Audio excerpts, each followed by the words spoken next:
Hello, ladies, gentlemen, and friends. Good morning. This morning, we will learn about healing foods. Mga pagkain na mabuti sa katawan natin, especially for 60 years old and above. Cucumber. Cucumber is one of the healing foods. The high water and mineral content of cucumber is largely responsible for its therapeutic cleansing and hydrating effects.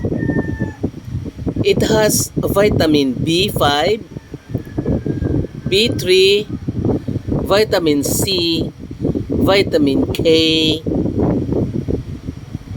beta-carotene, biotin, folate, calcium, iodine, iron, manganese, phosphorus, potassium, silica, and zinc. The expression called as a cucumber, it is probably founded upon the vegetable's extremely high water content, which gives it refreshing and cooling qualities.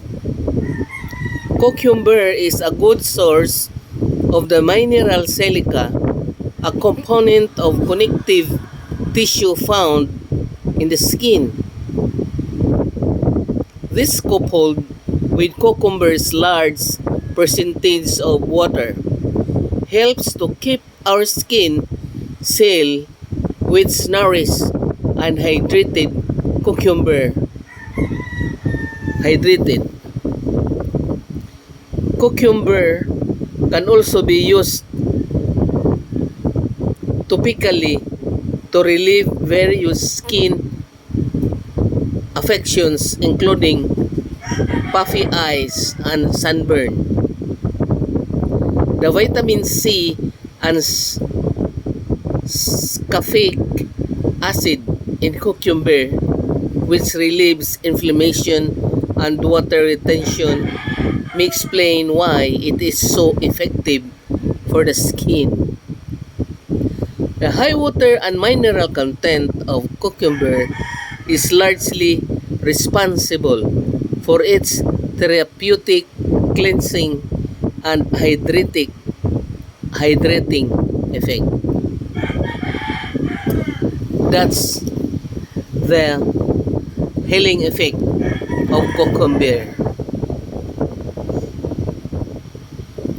Ladies, gentlemen, and friends, especially for those who are 60 years old and above, cucumber is one of the best food for healing.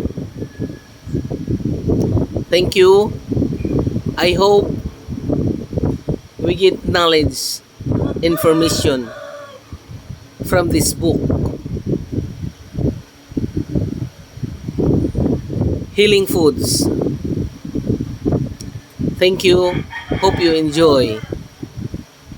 Have a great day.